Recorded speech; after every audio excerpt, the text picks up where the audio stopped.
Because after the surgery, about a year and a bit later, the cyst reoccurred, and we were planning to have surgery again. This was as of last year, July, and I had such a tough with the doctors. Yeah, so we were planning to have surgery again, and this time around it would be to remove the ovary, seeing as they felt like it was so problematic.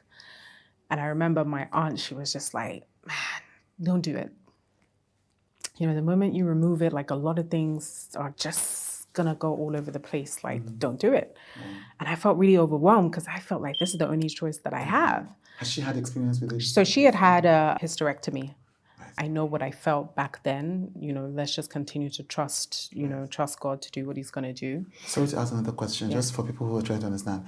What's the consequence of removing the ovaries? God is merciful in giving us two of a number of things, right? So removing the ovary would ultimately reduce your ovarian reserve. So that is, for example, the number of eggs that you would normally be able to produce in a month, and then therefore, you know, being able to, should you choose to have a child or whatever. So she was worried possibly about since she had a She would worried about the hormonal aspect because it would in turn put your body into like an immediate state of menopause. So, and I think she had had some other kind of complications, and so that was her concern. So even for me, when I was sharing about my journey with endometriosis, I wasn't sharing about it in relation to the reproductive health part. I knew very little about it. I was just like, oh, well, you know, this is what it is. And maybe that's why people would say, oh, you're sharing too much.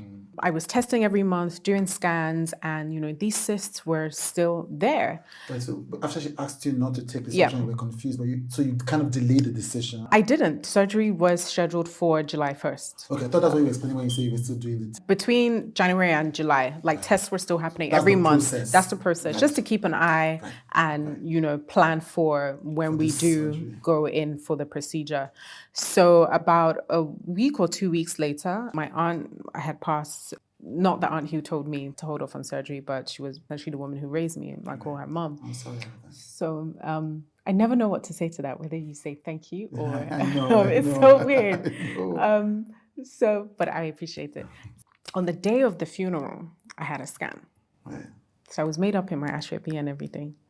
I'd gone to go and do my scan before heading to the church.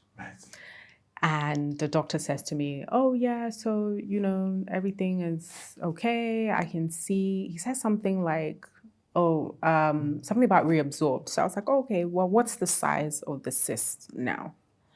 And he says, I can't see it. I was like, I don't understand what you're talking about. He was like, well, it's not there anymore.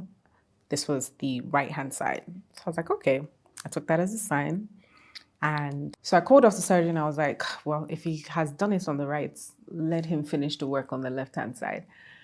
So I just continued to, you know, be on my holistic journey, continued the test. And I'd gone to another clinic where the doctor was like, well, I can't really see this cyst, but maybe if you want, do an MRI just to confirm, because I'm seeing something else completely. So I did the MRI, took it back to him. And he read it and he was like, yeah, there's nothing there. This was September. I was like, I don't understand what you're saying. He said, the MRI is the best picture for looking for any kind of masses in the body. And it is telling me that you have no cysts in your body. So that was my miracle moment. That was my relief. It was wonderful. It was like, because bear in mind, my journey to the diagnosis was like 20-something years of pain, of not understanding what is happening, of being misdiagnosed left, right, and center, to finally saying, okay, this is what we have to deal with now. How do we deal with it? So it was a huge relief. The devil will always try. Always try. But I'm grateful to be on this journey. I'm grateful to have a healing of completion. And, you know, just be able to share in this testimony and help other people. Yeah, that's amazing. One of the things about the show is it's fine for people to share, even when the thing is a journey in progress, Yeah. and when you don't know what's going to happen, because there are a lot of people in that situation as well, and they need to be able to draw hope and be like, well, there's someone else like me, but we also want happy endings. We also want happy endings. Yeah. You know, we also want it to end in. I would say this, that, you know, there's a happy ending in everything, even when you're not at the finish line. You couldn't tell me this when I was in it, right? But even where I am now, like, there's most definitely little pockets of happiness that, you know, I feel like God drops here and there.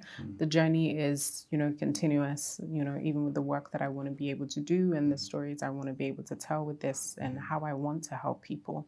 There are a lot more conversations to be had about this, a lot more. Are you taking your doctor's advice and kind of balancing it out? I'm trying my best to balance. So like maybe before where I might get like, you know, an email or a message and feel like, oh gosh, I've got to, and these are emails and messages where someone's like, you know, I've been told to do surgery. I'm supposed to go in this afternoon, but I'm a bit nervous. Right. So, and then you feel an urgency. You feel the urgency to have to swoop in. Yeah. You know, I do try and be kind to myself in the process. If I need to take time, then I will. Right.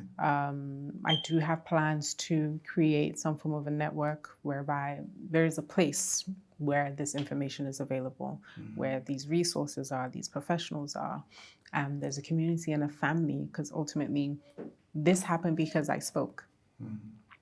So now imagine when other people speak. I had a